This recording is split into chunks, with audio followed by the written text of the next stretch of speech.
Oiê, vamos falar de Nós Matamos o Cão Tinhoso? Sejam muito bem-vindos a mais um vídeo, a mais uma explicação. E no vídeo de hoje, para poder te dar um panorama geral e também você saber o que prestar atenção do livro de contos, de uma das poucas obras que a gente vai ter desse escritor moçambicano, eu vou falar aqui sobre a importância, o que a gente vai ter dos contos e, inclusive, quais são as ideias importantes, quais são os contos e o que prestar atenção dentro do livro de Nós Matamos o Cão Tinhoso, de Luiz Bernardo Ronwaná. O que eu quero que você entenda é que a gente vai ter esse livro, então, como uma antologia de contos. Então, a gente vai ter uma coleção de contos que vão ser totalizados em 7. Falar de literatura moçambicana é praticamente de forma inevitável da gente traçar mais ou menos 3 pontos, que é do que a gente vai ter do período de colonização portuguesa, então, como a gente tem a sociedade de Moçambique sofrendo com a imposição e a estrutura racial que a gente vai ter dentro do país por conta de Portugal. Depois vamos ter o período da Guerra de Independência, que nós temos da tentativa de separação de Moçambique com Portugal,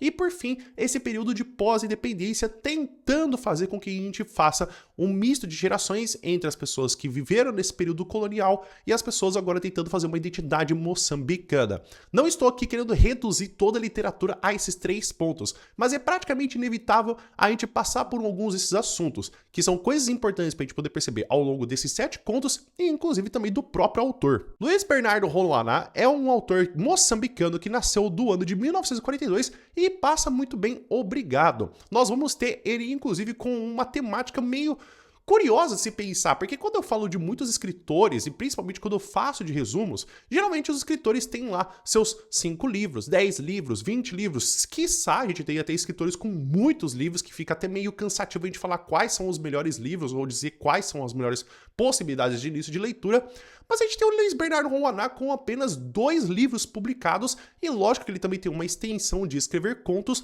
mas só com a escrita de Nós Matamos o Cão Tinhoso, nós temos já ele consagrado como uma das figuras mais importantes da literatura moçambicana. Então é praticamente inevitável a gente entender literatura de Moçambique sem também ler o livro, também entender a sua importância. Então, para quem acha curioso que já com um primeiro livro ele tem a sua obra-prima, a gente vai perceber que realmente ele é muito bom nessa escrita e é muito valioso, até mesmo levando pela consideração de que ele estava preso nesse período que estava escrevendo o livro e tinha antes dos seus 30 anos para fazer a escrita dele também. O ano de publicação é de 1964, é o início do que nós vamos ter da Guerra de Libertação e também da independência do país. Então é pensar que a gente vai ter um sistema estrutural de opressão de Portugal, com basicamente a gente tendo essa figura de quando a gente vai ter tanto das personagens que são os negros oprimidos pelos brancos, inclusive das pessoas assimiladas com o país, e também do que a gente vai ter até mesmo dos indígenas, e também da figura do que a gente vai ter do português morando em Moçambique. É praticamente do que a gente tem mais ou menos a mesma visão do que poderíamos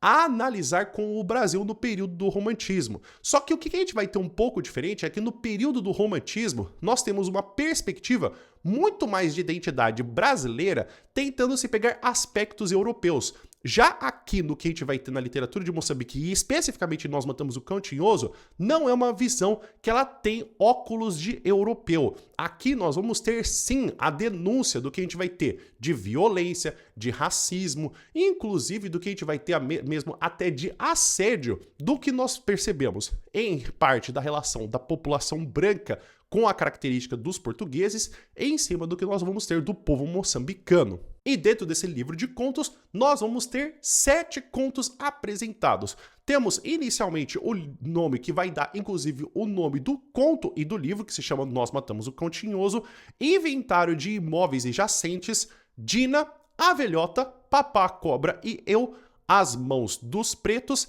Ninguitismo, e que vão ser totalizados assim, então, em 7 contos. Dependendo da versão do que você vai comprar, você vai ter lá suas 120 páginas, 140 páginas, então não é um livro com contos tão extensos. Nós vamos ter que realmente o conto mais longo vai ser realmente de fato de Nós Matamos o Cão Tinhoso, mas geralmente a gente vai ter suas 10, 12, 7 páginas por conta do que você vai ler dentro dessa obra. Eu acho que a gente pode citar vários elementos importantes do que se fala sobre o elemento de conto e o gênero textual de conto, mas aqui eu quero colocar também como uma importância do que a gente encontra, dos pontos importantes do que a gente escreve um conto para esse livro especificamente, sendo um deles o inicial, que seria da brevidade. Os contos não é que eles acontecem em um curto período de tempo, mas a necessidade de você escrever e aquilo ser importante é uma importância muito bem detalhada. Então, cada detalhe do que a gente coloca. Então, desde quando a gente vai ver em Nós Matamos o Cão Tinhoso, sobre a cor dos olhos do cão tinhoso, até mesmo do que a gente vai falar de como a gente tem os imóveis que a gente fala no próximo conto que vai ter do livro, é uma coisa muito interessante porque a gente precisa prestar atenção, porque vão falar de questões tanto sociais, questões econômicas, da história de Moçambique. Então, esses elementos não são colocados de forma gratuita. Não é colocado ali para que apenas se mostre a habilidade da pessoa de escrever bem sobre uma situação. Para isso, nós teríamos o romance. O conto, ele é sucinto, ele é breve. Para se escrever aquilo tem um objetivo. De um outro ponto de vista, a gente pode talvez não relacionar muito isso, que talvez seja uma parte tão importante do conto, mas o contexto histórico é algo que traz muita importância quando a gente analisa essa obra. Falar-se do período do que a gente tem, de identificação da desassociação que a gente vai ter de colônia Moçambique para a independência de Portugal, mostra inclusive também como reflexo até mesmo dos narradores. A gente vai ter tanto a visão do que a gente tem dos negros, dos indígenas e dos portugueses, dos assimilados, que isso vai ser uma parte muito importante da construção da obra, que é como nós temos os olhos e a visão da vida de Moçambique por diferentes classes sociais. E isso, inclusive, traz o gancho também para do que a gente vai ter do papel do narrador. Muitas das vezes do que a gente vai ter dentro do conto, nós temos o narrador em primeira pessoa, trazendo essa perspectiva de como se vive em Moçambique, falando da estrutura, falando-se do racismo, da opressão, da violência. Isso faz uma parte muito importante a fazer com que a gente tenha, inclusive, também essa determinação da história dupla, porque não só a gente vai ter também uma forma de poder reconhecer a história do país, mas também do que a gente tem essa história das personagens e, inclusive, até mesmo do que já aconteceu ao longo da vida dessas personagens, com o que a gente tem de reflexo de repetição do que acontece no presente da história. Então, perceber que esses são elementos, sim, muito válidos do conto. Lógico que o gênero literário do conto tem tantas outras coisas mais diferentes, mas eu acho que prestar atenção nesses três, para especificamente o livro de contos de Nós Matamos o Cão Tinhoso, vai te ajudar muito a poder entender melhor os contos. Assim como eu falei de três coisas muito importantes do que a gente pode perceber da estrutura do conto, eu acho que as ideias também são muito importantes para a gente poder analisar esse livro também, sendo a primeira delas do poder colonial português. Eu acho que a gente colocar então essa análise desse poder desmesurado, que é uma coisa que a gente vai perceber inclusive até no conto Dina, que é como que a gente consegue fazer realmente uma revolução. Como que a gente vai ter, por exemplo, na figura do que a gente tem do Dina, de uma pessoa tão bem respeitada, que era uma Dala, para poder ir se contra o que a gente vai ter do capataz. E é perceber que todas as pessoas em torno dele estão ao seu lado com o desrespeito que ele teve.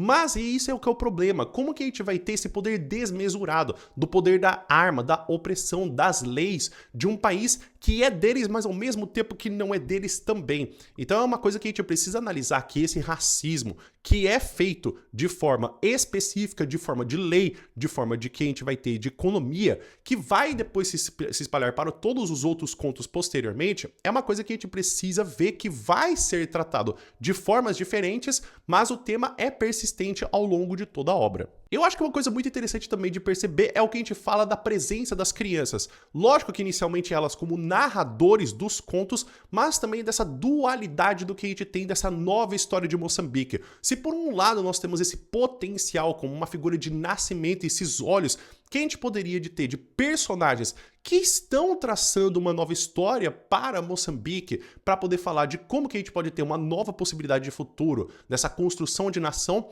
ao mesmo tempo a gente vê um lado muito triste da destruição. Então esse potencial, que é essa ideia do que a gente pode ter, do que a criança poderia ser, mas ao mesmo tempo que ela é ensinada dentro desse sistema estrutural, racista e opressor, que faz com que ela perca toda a possibilidade dela realmente poder ser o que ela bem entender. Porque muitas das vezes, no que vai mostrar-se na obra, é que não é que falta vontade ou falta esforço, é que realmente está na pele e está na classe social. E por fim, que é praticamente inevitável tocar nesse assunto, do que a gente falaria do racismo. Lógico que a gente tem aqui também a parte do que a gente vai ter da parte da escravidão, temos também dessa parte do que tem-se como colônia de Portugal, mas é analisar como a gente vai ter também tudo isso sendo construído também até mesmo aos olhos de quem é escravizado e de quem é colonizado. É uma parte muito difícil e muito dilacerante ler tudo isso do que a gente tem, até mesmo nos contos, como por exemplo de Papá Cobra e Eu,